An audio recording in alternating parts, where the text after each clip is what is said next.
On this week's NFV SDN Reality Check, we speak with John Isch from Orange Business Services Network and Voice Center of Excellence to discuss the value of the telecom giant sees in SD-WAN.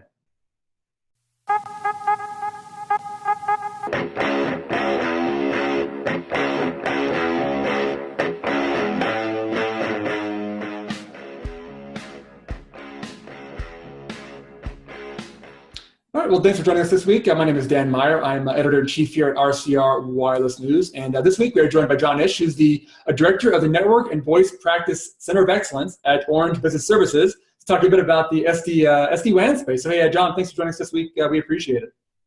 Sure, it's great to be here. Thanks. And I apologize if I butchered your name and or your title at all there, but hopefully you got it perfect. Yep. You got it perfect. So, very good. Appreciate it. So maybe start off with, if you want to give me a little background on Orange Business Services, I guess, kind of some insight into, what you guys do, how you fit into the Orange family and things like that. So, yeah, maybe a little background on that.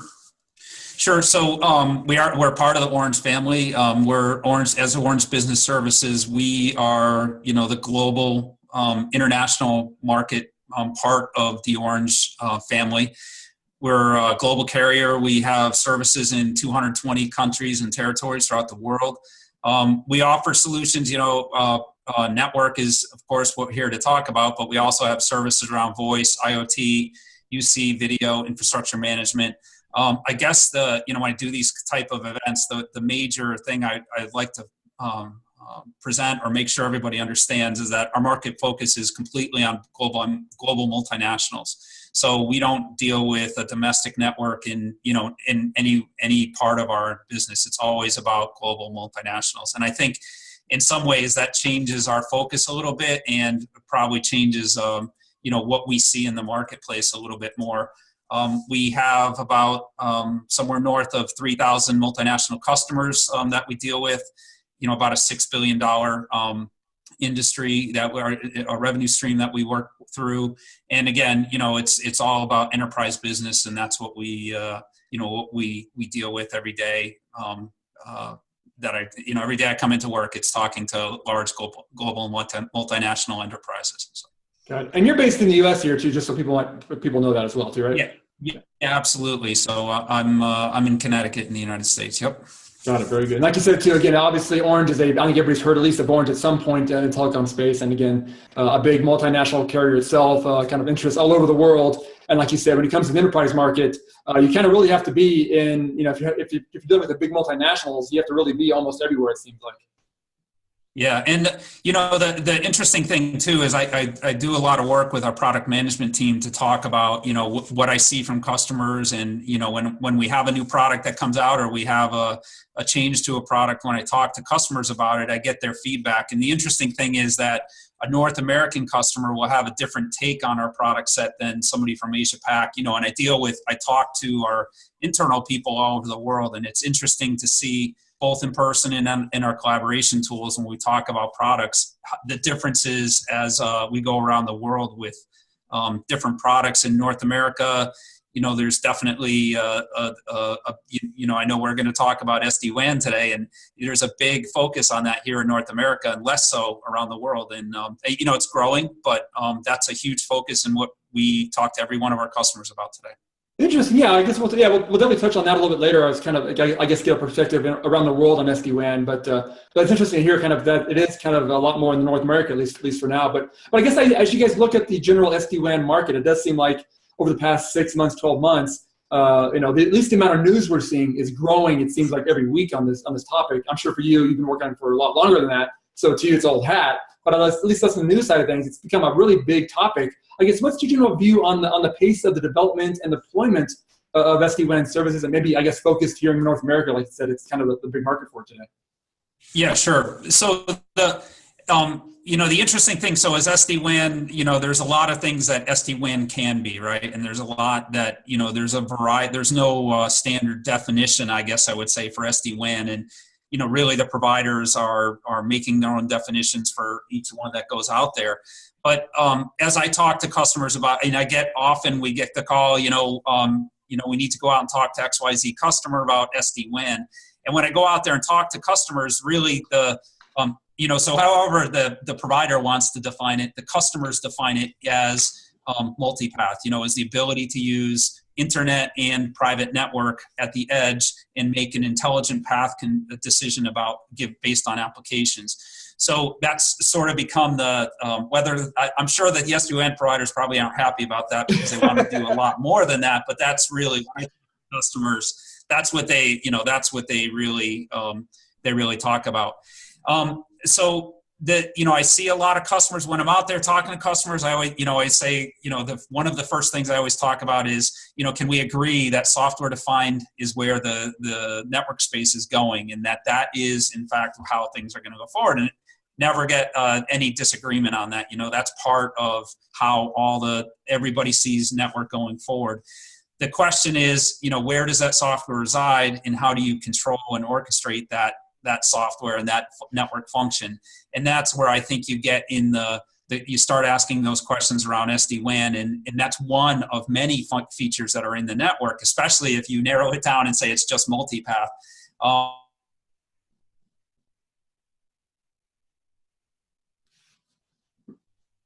A lot of talk about rating with my network. We have a lot of our customers, because if you're in a global environment, managed services make a lot more sense. I might not have IT resources all around the world, and it's a lot of what we engage with customers on. So now if you say, okay, I have a managed network that starts and ends at the CE router, and suddenly I'm going to put an overlay network on top of that and manage it from the edge, but I'm going to manage that myself, you start to tear apart that I don't know, one throat to choke, or global responsibility end to end on the network, and customers nervous and saying, I really want the advantages of application path control, application visibility and control, but I don't necessarily want the responsibility of, now I have to figure out if there's a problem. Now I have to figure out where the problem is. And historically, that's been, the managed services provider problem.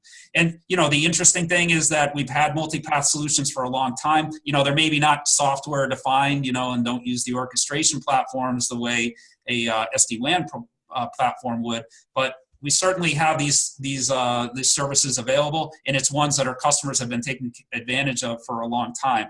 So I think that there's a lot more interest. The interesting thing maybe is that there's a lot more interest in those solutions. We've been selling them for 4 or 5 years. Suddenly every meeting I'm going to is talking about application visibility, application control, and multipath.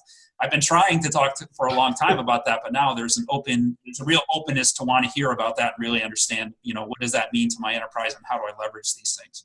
Interesting. Yeah, I guess that's a good point. You bring up the fact that, the managed service aspect of it, because I'm guessing, like you said, enterprises are more interested in this. But I guess when it comes to, hey, do you guys want to control it yourselves, or do you want someone else to control it? I guess that is one of those conversations that gets a little tricky, because the IT guys, those enterprises, don't want to take anything more on, and they don't want to have to take more onto their plate. But they do want to have some control over it. So I'm guessing that's probably maybe part of the conversation is, how do you go to the next step of, okay, we want to do this. Okay, how do we implement this, and who's going to control this? Yes, and that's there's a real, I think the customers can see a real advantage of doing this having application visibility and control, that they really don't want the responsibility of it unless it's super easy. And even then, a lot of customers are saying, look, I have a managed service because I don't have staff. Don't make me go back and do this again. I don't want to pull that staff back inside and do it all over again. And, there's the other thing about the network is, I think if, from a very simplistic standpoint, everybody, you can think about network as a connectivity between 2 points in a network, right? And communication between 2 points. Network today is much more than that. It's not anymore, I don't need to get bits between point A and point B. I need, I have cloud services, I have voice services. There's a lot more in the network that comes together under a network, a modern network that we call them hybrid networks today, or next generation networks. And you have to make sure all that's accounted for within this environment. And SD-WAN, some of them are really good at that, and some of them ignore that. So we really have to work through that. Yeah, that's a good point, because it does seem like there are so many more connection methods available today. And again, with these software-defined networks, it does allow enterprises to have that kind of control over these things if they want them. But yeah, like it does seem like those are 2 points that are kind of growing next to each other, and it's a matter of whether the enterprise wants to grab that by the neck and try to wrestle that thing, or have someone else come on board and take care of it. I'm guessing then you're seeing maybe a mix at this point. I guess, is it dependent on the size of the enterprise, whether they want to tackle handling this themselves as opposed to a managed service type of platform? Yeah, well, it's I've seen a mix because it's real. So what I guess at this point, what I'm seeing is there's a lot of interest in it. There are a certain number of customers who are doing pilots and trying to figure out, how do can I take this in-house, and then the alternative, and what we're talking about, like you may have seen an announcement with our EasyGo network a few weeks ago, is really look at SD-WAN as a subset of SDN and NFV rather than a standalone a feature as itself. And then that way you don't lose the end-to-end responsibility of the carrier. We own and operate and maintain that whole thing, including the multipath function for you. And then you don't get into that scenario. But there's a lot, there's a lot of hype out there and a lot to talk about when we get engaged in these discussions with customers. Yeah, that's for sure. Obviously, we cover a lot of the SDN and NFV space here as well, and it is one of those markets that, while it's been evolving over the past several years, it is still in an evolution process. It's still kind of ongoing in terms of standards and interoperability issues and things like that. So I'm guessing if you bring that up to enterprises as well, that makes them maybe even more nervous because they're like, hey, this does sound exciting, but I know there's still a lot of work being involved there. I'm sure that's a whole different process there. Yeah. Well, it comes down to, so if you take this from, a very narrow SD-WAN focus and expand it into network as a service focus and say, okay, I'm going to provide and that goes back to what I said before about there's general agreement that software is the way we're going to go with this thing. Well, if you expand that out and say, okay, my first foray into that is this application visibility in an SD-WAN type environment. But then I say, okay, I want to add a firewall on top of that, or I want to add wireless access control or any other network function I might want to put out there.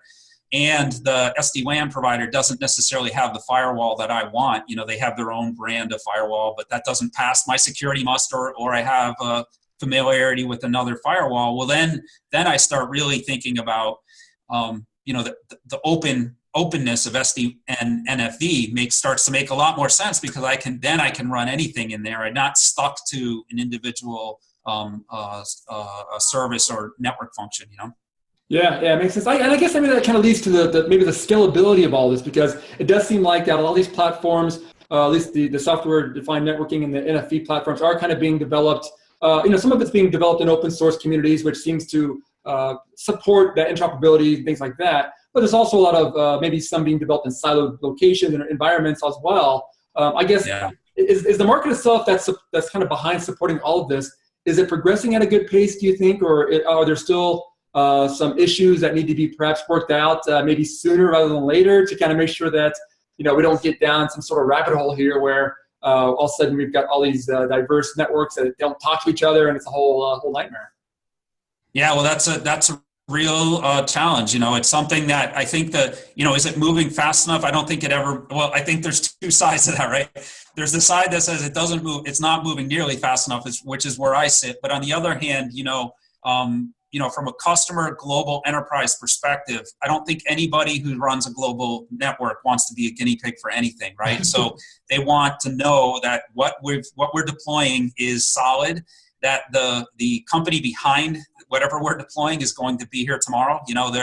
There's when you look at a lot of the SD-WAN providers, they're very small companies, and it's amazing to me. Sometimes I sit back and think, boy, to the historical network service provider vendors, these guys are a rounding error. They don't, the amount of revenue generated is like, it's nothing. But they're really, I go out and talk to customers who have been long-standing customers of some of these historical large network service provider, and they're talking about let's bring these other things out. We need to do these kinds of things, and it's amazing to see these smaller companies kind of driving the market. But that's essentially what is happening here. I think things are moving along. I think we're going to see consolidation. I don't know to what degree, but I don't see how we can have 8 different SD-WAN providers. As you said, there's too much disparity there. I think we're going to see consolidation in that marketplace. Who, where, and how is, I think any one of us would love to know that answer. Yeah, that's the billion-dollar question for everybody right there. But no, it's a good point though. I mean, whenever I talk to, on the show, we talk to some of the larger operators like yourselves, AT&T, companies like that, and you get a different perspective than you do when we talk to the smaller vendors, because it does seem like those smaller guys are, they're always trying to push the envelope as much as they can. And they always seem to always talk about how the big guys are moving so slow, and why can't they do this, why can't they do that? And then you talk to the big operators who have to actually deal with customers, and they're always like, hey, we want to move as well, but customers want to make sure this stuff works at the end of the day, and we can't just push something out there with our name on it if it's not going to be working next week or next month or next year with somebody. So that seems like that's kind of still that challenging market. And that's even more so in the global marketplace, right? We can't, anything that we deploy, we've got to be able to depot, we've got to be able to spare, we've got to have 7 by 24-hour support. There's a million things that have to happen for us to offer that as a managed service. It makes no sense for us to, put in jeopardy, whether it's SLA based or even just reputation based.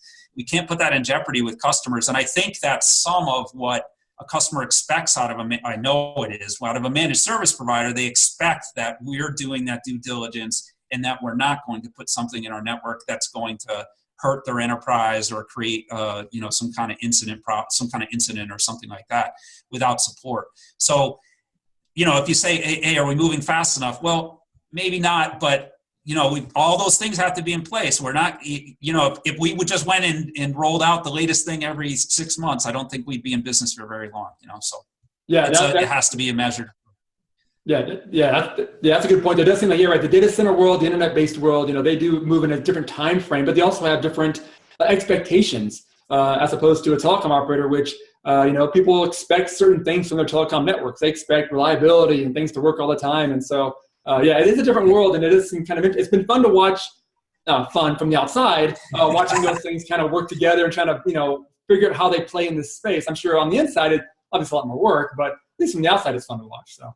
Yeah, no, I mean, this has been, I can't remember a time in telecom that's been more exciting. It's really, all these things are coming together. And I think, as I'd love to be, a year ahead right now, and from where we are with especially, with the VNFs and the UCPE and all that, I'd love for that to be fully gelled. But I think over the next 12 to 18 months, we're going to see a significant change in the way telecom is delivered, as well as the way it's consumed. I mean, you just think of it from a network as a service perspective, and where I'm buying, instead of buying hardware, licensing, and maintenance package for a box that sits on my premise, I'm just renting software for the amount of time that I need it. I mean, just whether you think that you talk to the person who provides that box yesterday and now is just providing you a piece of software, or even the enterprise who says, I'm not buying that, my budget completely changes, I'm just buying it, using it as an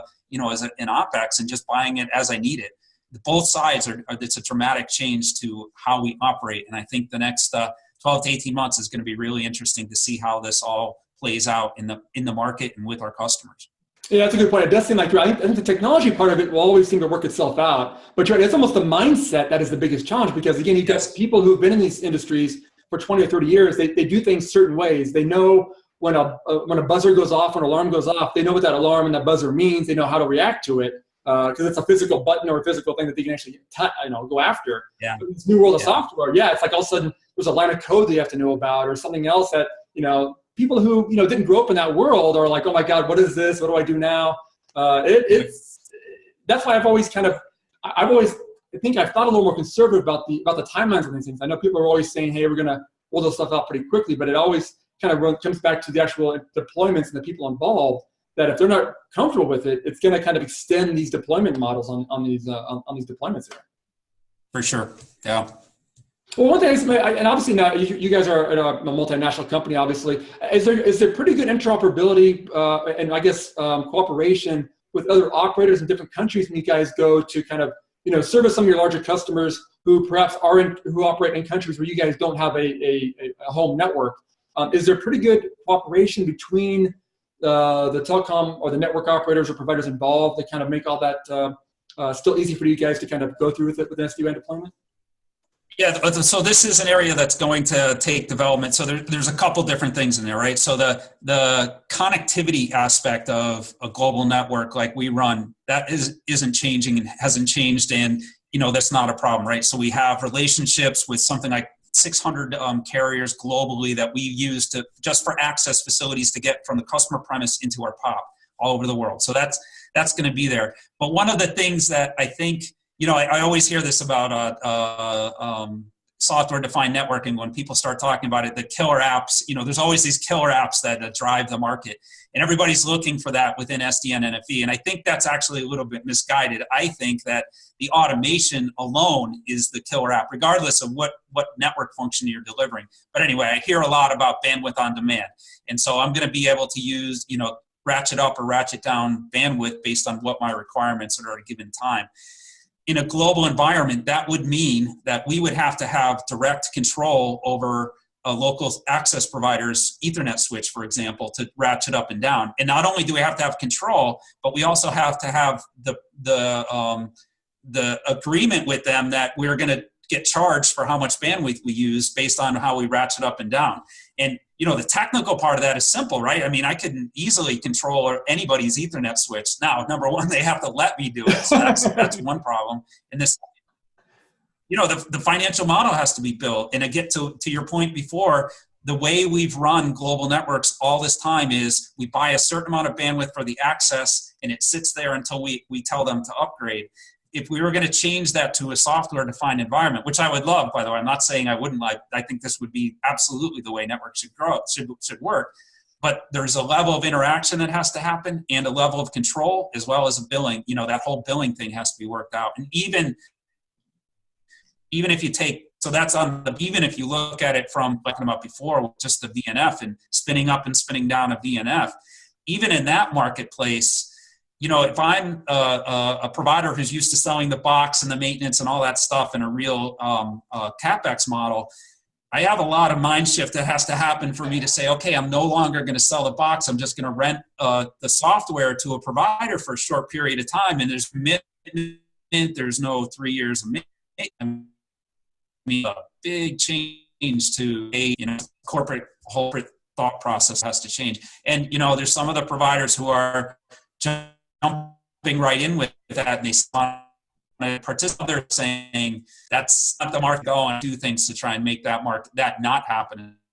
All right. Well, and then I guess maybe one final question for you. As you mentioned kind of earlier in the conversation, you talked a bit about kind of what you're saying, I guess, differences in terms of SD-WAN. Again, it's a little more important here in the US or North America as opposed to Europe. I guess, what are you seeing as maybe your bigger business opportunities in this space in Europe? Is it just that the European operators or Asian operators aren't interested in this yet, or they think it's maybe down the line a little bit more for them? What's kind of your view of, I guess, the different deployment or the uptake of SD-WAN services around the world?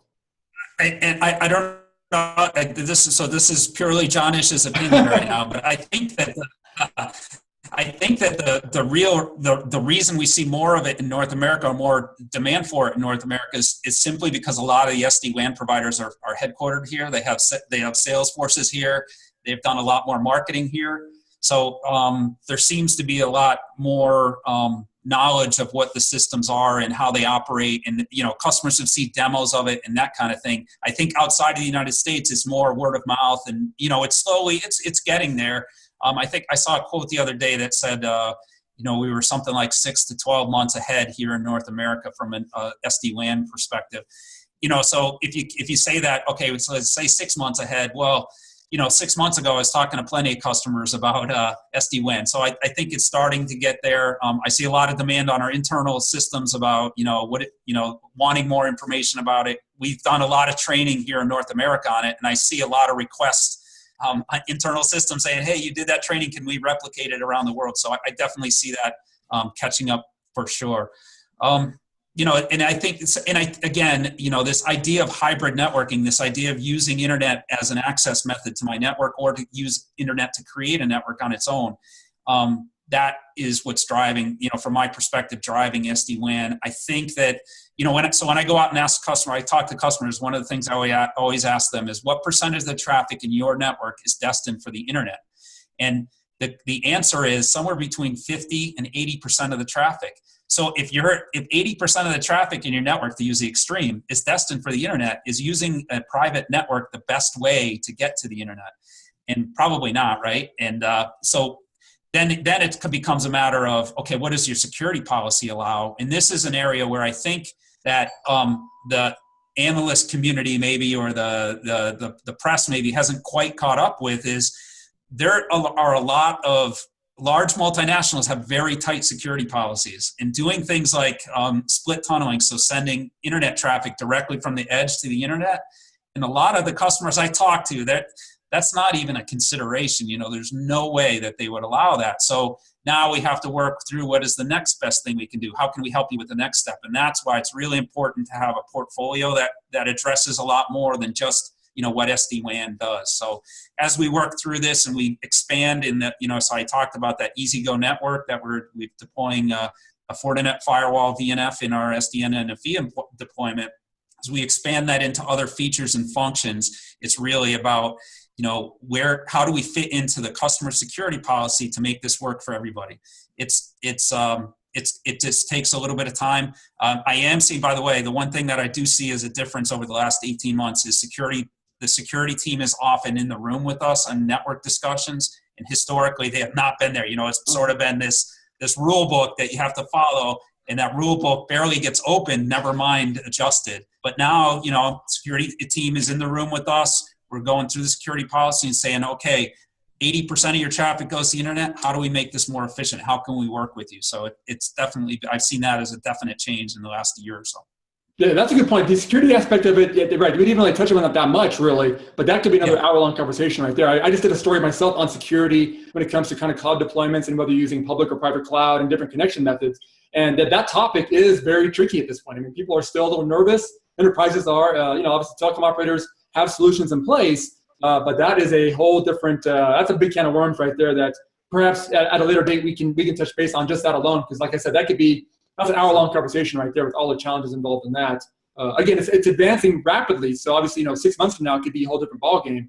But that is, I know from talking with everybody, that is a huge concern when it comes to what enterprises are trying to do with their connections out there. So that could be another big challenge there. But I think for today, we will save our viewers from having to watch any more of this. I think we touched on a lot of great topics today already. But like I said, John, maybe down the road, we can touch base again and go down some of these other rabbit holes and kind of dig into some more of this as well. But again, it's great to get some good insight from Orange on this. We definitely appreciate the time today. Thanks so much. And hopefully we'll touch base again soon. All right. Thanks a lot. It was great. All right. Thank you. Well, thanks for watching this week's show. And sorry about the video and audio issues there. But I think in general, you get the idea of what John was saying about the work Orange Business Services is doing with SD-WAN. We'll also make sure to check out our next NFV SDN Reality Check when we catch up with Metaswitch Networks for its views on the evolving cloud, NFV, and SDN space. Thanks for watching. NFV SDN Reality Check with Dan Meyer is a production of RCR TV. To suggest show topics or to reach Dan, you can find him on email, dmeyer@rcrwireless.com, and on Twitter @Meyer_Dan. For more Dan, news on NFV SDN and everything wireless, find your way over to rcrwireless.com.